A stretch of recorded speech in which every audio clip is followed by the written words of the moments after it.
Dear friends, welcome back to our channel school of spoken English. మనం ఈ video lesson నుంచి ప్రత్యేకంగా grammar లేకుండా కొన్ని రకాల ఎక్స్ప్రెషన్స్ యూజ్ చేసి ఇంగ్లీష్ ఈజీగా ఎలా నేర్చుకోవచ్చు అనే విషయాన్ని మనం డీటెయిల్గా తెలుసుకోబోతున్నాం ఎగ్జాంపుల్స్తో. అయితే చాలామంది చెప్తూ ఉంటారు గ్రామర్ లేకుండా ఇంగ్లీష్ చెప్తామని, కానీ వాళ్ళు ఇంటర్నల్గా గ్రామర్ చెప్తూనే ఉంటారు.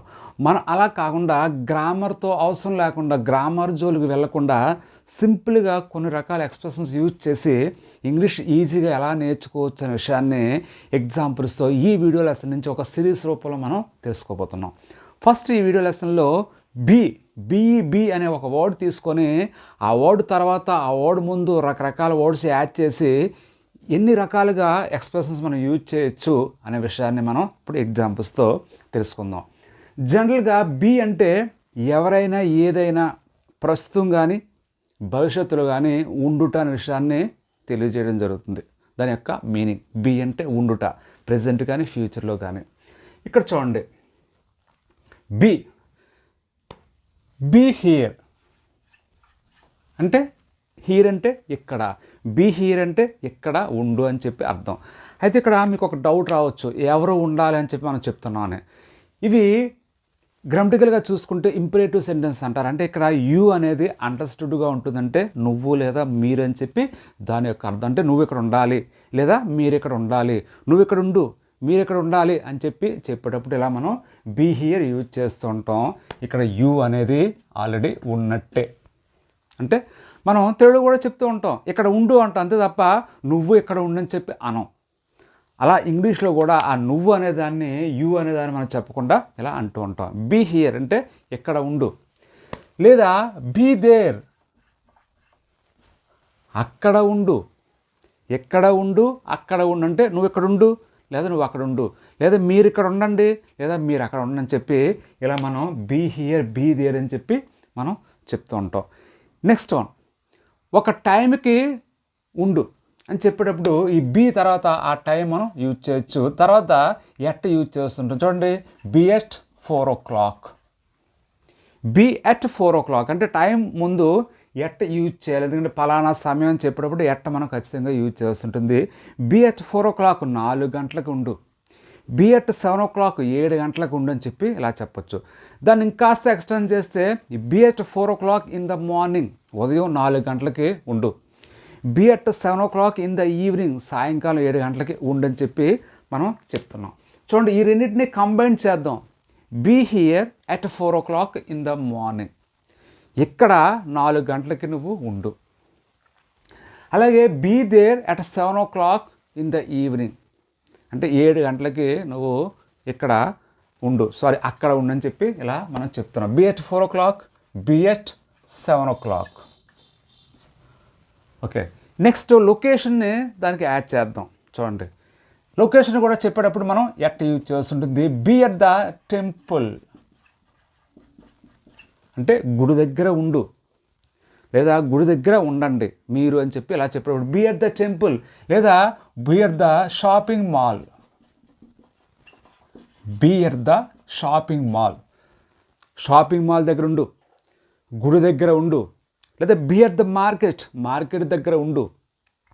ఇలా మనం ఇక్కడ అక్కడ అని చెప్పి ఫస్ట్ సెంటెన్స్లో చెప్పాం, సెకండ్ టైం చెప్పాం, థర్డ్ వన్ ఏం చెప్పాం, లొకేషన్ని చెప్పాం.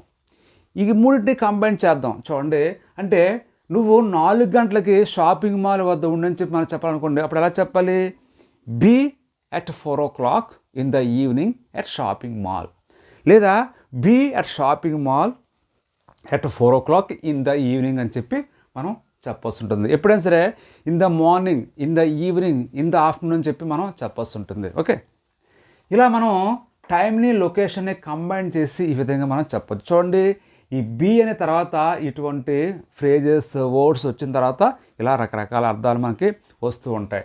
నెక్స్ట్ వన్, బీ తర్వాత మనం కొన్ని రకాల నౌన్స్ యూజ్ చేయొచ్చు. నౌన్స్ అంటే అలా ఉండాలి ఇలా ఉండాలి అని చెప్పి మనం చెప్పేటప్పుడు అలా నౌన్స్ యూజ్ చేస్తూ ఉంటాం. చూడండి, బీ ఏ గుడ్ పర్సన్, మంచి వాళ్ళ ఉండు, మంచి వ్యక్తిలా ఉండు, మంచి వాళ్ళ ఉండు, మంచి వ్యక్తిలా ఉండు అని చెప్పి ఇలా చెప్తున్నాను. అలాగే బీ ఏ జెంటిల్ మ్యాన్, జెంటిల్మ్యాన్లా ఉండు, మంచి వ్యక్తిలా ఉండని చెప్పి ఇలా మనం చెప్పేటప్పుడు కూడా మనం ఇలా బీ యూజ్ చేస్తుంటే ఏ గుడ్ పర్సన్, ఏ జెంటిల్మ్యాన్ ఇలా అంటాం. అలాగే బీ ఏ సర్వెంట్, సర్వెంట్లా ఉండు. చూడండి, బీ ఏ సర్వెంట్, సర్వెంట్లా ఉండు. దీనికి కాస్త యాడ్ చేసినట్లయితే be a servant at my home, మా ఇంట్లో సర్వెంట్లా ఉండని చెప్పి అలా చెప్తాం. అలాగే be an employee in the ఆర్గనైజేషన్లో ఒక ఎంప్లాయీలా ఉండని చెప్పి ఇలా మనం ఈ బీ తర్వాత సర్వెంట్, గుడ్ పర్సన్, జెంటిల్మ్యాన్ చెప్పి ఇటువంటి వర్డ్స్ యూజ్ చేసి కూడా మనం చెప్పొచ్చు. Next one, be active.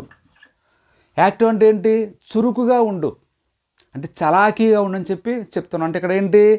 Quality చెప్తున్నాం, ఎలా ఉండాలి అలా ఉండాలని చెప్పి క్వాలిటీ కూడా చెప్తున్నాం. Be active. బీ స్మార్ట్, తెలివిగా ఉండు. బీ స్మార్ట్ అంటే తెలివిగా ఉండు. అలాగే బీ వైజ్, అది కూడా తెలివిగా ఉండడమే. బీ వైజ్ అంటే తెలివిగా ఉండు. చూడండి, బీ యాక్టివ్ చురుగ్గా ఉండు, బీ స్మార్ట్, బీ వైజ్. అలాగే బీ రెడీ, సిద్ధంగా ఉండు. బీ రెడీ, సిద్ధంగా ఉండని చెప్పి చూసారా, ఈ బీ తర్వాత ఇటువంటి వర్డ్స్ యూజ్ చేస్తే మనకి రకరకాల అర్థాలు రావడం జరుగుతుంది. Next, be patient. పేషెంట్ అంటే సహనంగా ఉండని చెప్పి అర్థం. బీ పేషెంట్, సహనంగా ఉండు. అలాగే be knowledgeable, be sensible. Be knowledgeable అంటే నాలెడ్జ్ ఉన్నవాళ్ళ ఉండు. ఇలాగే బీ సెన్సిబుల్, కాస్త తెలివిగా ఉండు. అలాగే బీ హంబుల్, హుందాగా ఉండు. బీ ప్రౌడ్, గర్వంగా ఉండని చెప్పి ఇలా మనం రకరకాల యాడ్జెక్టివ్స్ యూజ్ చేయొచ్చు. యాడ్జెక్టివ్స్ అంటే ఏమీ లేదు, క్వాలిటీని చెప్పే పదాలు అంతే. ఇలా మనం చెప్పొచ్చు. ఇంకాస్త యాడ్జెక్టివ్స్ కూడా మనం యాడ్ చేయొచ్చు. చూడండి, బీ ఇండస్ట్రియస్. ఇండస్ట్రియస్ అంటే కష్టపడే విధంగా ఉండు.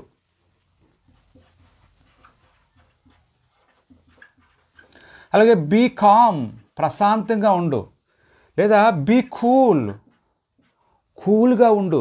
ఇలా మనం ప్రశాంతంగా ఉండు, కూల్గా ఉండు అని చెప్పి మనం చెప్తూ ఉంటాం. ఇలా ఇవన్నీ చూడండి, active, smart, wise, ready, patient, knowledgeable, industrious, calm, cool, ఇవన్నీ కూడా యాడ్జెక్టివ్స్. అలాగే గుడ్ పర్సన్, జెంటిల్మెన్, సర్వెంట్ అనేవన్నీ కూడా నౌన్స్. అయితే మనం ఈ నౌన్స్, యాడ్జెక్టివ్స్ అని మనం తెలుసుకునే అవసరం లేదు, జస్ట్ ఇవి ఇలాంటి వర్డ్స్ యూజ్ చేస్తారని చెప్పి మీకు తెలియడానికి చెప్పాను. అయితే ఇవన్నీ కూడా పాజిటివ్లో ఉన్నాయి, అంతే కదా. వీటి నెగిటివ్ చేయాలంటే వీటి ముందు డోంట్ యూజ్ చేస్తే సరిపోతుంది. ఇక చూడండి, డోంట్ దీని ముందు యూజ్ చేస్తాం. డోంట్ బీ యాక్టివ్, చురుగ్గా ఉండకు. డోంట్ బీ స్మార్ట్, తెలివిగా ఉండకు. డోంట్ బీ వైస్, తెలివిగా ఉండకు. డోంట్ బీ రెడీ, సిద్ధంగా ఉండకు. ఇలా దీని ముందు డోంట్ యూజ్ చేస్తాం. చూడండి, డోంట్ బీ పేషెంట్, సహనంగా ఉండకు.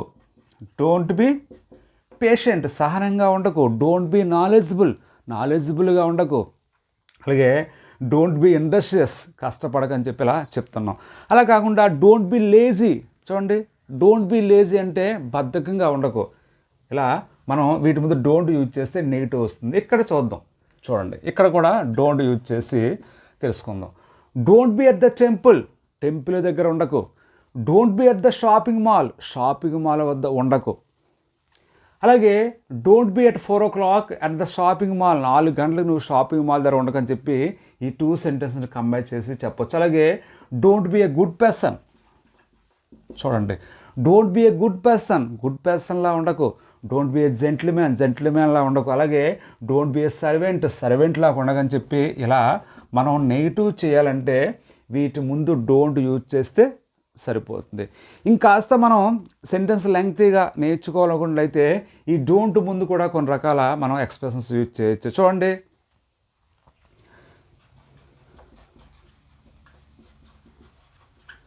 At this time don't be at the temple, ఈ సమయంలో నువ్వు టెంపుల్ దగ్గర ఉండకు. At this time don't be at the shopping mall, shopping mall వద్ద ఈ టైంలో ఉండకని చెప్పి ఈ ఎట్ దిస్ టైంని ఈ డోంట్ ముందు యూజ్ చేసి ఈ రెండింటినీ కలిపి చెప్పినట్లయితే ఇటువంటి వాక్యాలు రావడం జరుగుతుంది. ఇలా కొన్ని రకాల ఫ్రేజెస్ కూడా మనం కలిపి చెప్పచ్చు.